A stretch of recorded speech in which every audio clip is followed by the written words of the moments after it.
জয় হিন্দ, বন্দে মাতরম। বন্ধুরা, public service commission যেদিন miscellaneous preliminary result বের করেছে, সেদিন তারা রেজাল্টের একেবারে শেষ পাতায় একদম নিচে যেটা দিয়েছে সেটা খুব গুরুত্বপূর্ণ।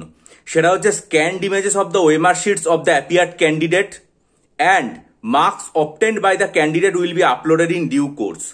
অর্থাৎ যে সমস্ত পরীক্ষার্থীরা মিসলেনিয়াস প্রিলিমিনারি পরীক্ষায় আবির্ভূত হয়েছিলেন তাদের প্রত্যেকের যে নম্বর সেটা এবং তাদের যে স্ক্যান্ড ওএমআর কপি সেটা তারা তাদের ওয়েবসাইটে আপলোড করে দেবে।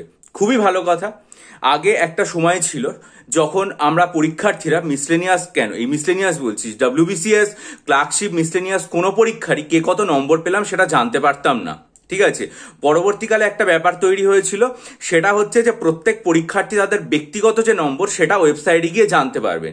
কিন্তু পরে 2022 সাল থেকে যেটা করা হলো ডব্লিউবিসিএস পরীক্ষার ক্ষেত্রে, সেটাতে দেখা গেছে যে শুধুমাত্র পরীক্ষার্থীরা নিজেদের ব্যক্তিগত নম্বরই জানতে পারছেন না, প্রত্যেক পরীক্ষার্থী প্রিলিমসে কত পেলেন ডব্লিউবিসিএস এর ক্ষেত্রে সেটা পুরোপুরি পিডিএফ আকারে আপলোড করে দেওয়া হয়েছে এবং সেখানে যতজন অ্যাপিয়ার করেছিলেন পরীক্ষাতে প্রত্যেকের রোল নাম্বার এবং তাদের প্রাপ্ত নম্বর সেগুলো ওখানে দেওয়া ছিল। এটা খুবই ভালো, কারণ পরীক্ষার্থীরা শুধুমাত্র যে নিজেদের নম্বর দেখতে পাচ্ছে তা তো নয়, পাশাপাশি অন্যান্য পরীক্ষার্থীরা কত পেয়েছেন সেটাও তারা দেখতে পাচ্ছেন। এর ফলে তারা কতটা পিছিয়ে আছেন তাদের প্রাপ্ত নম্বরের থেকে, এই কাট অফের থেকে, বা কতটা এগিয়ে গেছেন, কতটা ভালো করেছেন সেগুলো তারা বুঝতে পারবেন। এটা হচ্ছে 1 নম্বর। আর 2 নম্বর সেটা হচ্ছে স্ক্যান্ড ওএমআর কপি সেটা আপলোড করার ফলে এই সুবিধাটা হবে যে পরীক্ষার্থীরা, আমাকে এরকম পরীক্ষার পরে বেশ কয়েকজন জানিয়েছেন যে তারা হিসাব করে দেখেছেন যে তাদের নম্বর যে সুনির্দিষ্ট কাট অফ সেটার থেকে কিছুটা বেশি হয়েছে, বা অনেকে আমার চ্যানেলের কমেন্ট সেকশনেও এই কথাটা বলেছেন যে বেশি হয়েছে। ডব্লিউবিসিএস এর ক্ষেত্রেও আমি অনেককে দেখেছিলেন যে তারা বলেছিলেন যে তাদের নম্বর প্রাপ্ত যে কাট অফ রয়েছে, এই সুনির্দিষ্ট যে কাট অফ তার থেকে বেশি হয়েছে, এবং পরবর্তীকালে যখন স্ক্যান্ড ওএমআর কপি বেরিয়ে গেল তখন তাদের মনের যে দ্বিধাদ্বন্দ্ব সেটা আর কি কেটে যায়। কারণ অনেক সময় হয়তো হয় যে কতটা আমি ভুল করেছি, বা পরীক্ষার হলে আমি যেটা হয়তো ভুল করে ফেলেছি, সেই সাময়িক ভুলবশত যেটা আমার মনে হচ্ছে আমি ঠিক করেছি, ঠিক আছে, এই যে ছোটখাটো নম্বরের যে তফাৎ সেগুলো আমার মনে হয় স্ক্যান্ড ওএমআর কপিটা দিয়ে দিলে খুব ভালো হবে, এবং এটা একটা পরীক্ষার স্বচ্ছতা রক্ষার স্বার্থে খুবই গুরুত্বপূর্ণ সিদ্ধান্ত পাবলিক সার্ভিস কমিশনের।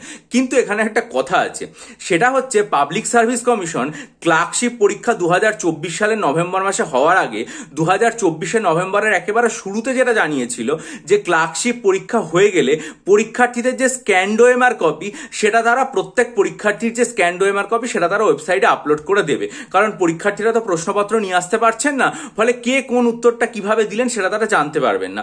ক্লার্কশিপ পরীক্ষা হয়েছিল 2024 নভেম্বরের মাঝামাঝি, আজকে 2025 জুলাই মাসের মাঝামাঝি, অর্থাৎ আমরা মোটামুটি 8 মাস যে সময় সেটা পেরিয়ে এসেছি, কিন্তু এখনো পর্যন্ত ক্লার্কশিপ পরীক্ষা সেটারই স্ক্যান্ড ওএমআর কপি এখনো পর্যন্ত আপলোড হয়নি। তাহলে মিসলেনিয়াসেরটাও যদি দ্রুত আপলোড হবে এই আশা আমরা কিভাবে করব? তবু সবসময় মনে করি যে পাবলিক সার্ভিস কমিশনের উচিত ক্লার্কশিপের স্ক্যান্ড ওএমআর কপি সেটাও অত্যন্ত দ্রুত আপলোড করা। মিসলেনিয়াস পরীক্ষা যত সংখ্যক পরীক্ষার্থী দিয়েছিলেন তার প্রায় দ্বিগুণ বা 3 গুণ পরীক্ষার্থী ক্লার্কশিপ প্রিলিমিনারি পরীক্ষা দিয়েছিলেন। সুতরাং মিসলেনিয়াসের পাশাপাশি ক্লার্কশিপেরও যে স্ক্যান্ড ওএমআর কপি, যাতে প্রত্যেক পরীক্ষার্থীরা মোটামুটি বুঝতে পারেন যে তারা কতগুলো উত্তর ঠিক বা ভুল করেছেন, কারণ যেটা অফিসিয়াল আলটিমেট যে ফাইনাল অ্যান্সার কি সেটা তো প্রকাশিত হয়ে গেছে।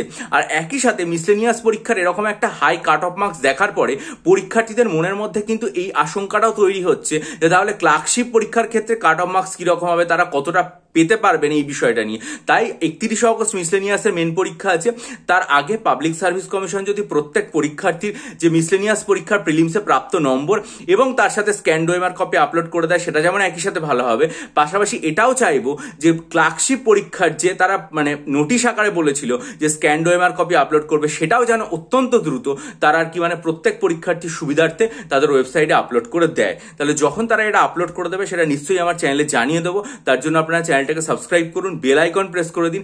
আর একটা জিনিস আমি যেটা বলছি সেটা হচ্ছে অনেক পরীক্ষার্থী তো আমাকে অনবরত আর কি ইমেল করে যাচ্ছেন, এবং আমার কাছে প্রায় 200-র ওপর ইমেল এখনো পর্যন্ত এসছে মিসলেনিয়াস পরীক্ষার ডেসক্রিপটিভ বাংলা, ইংরেজি, কারেন্ট অ্যাফেয়ার্স, অঙ্কের স্টাডি মেটেরিয়াল নিয়ে।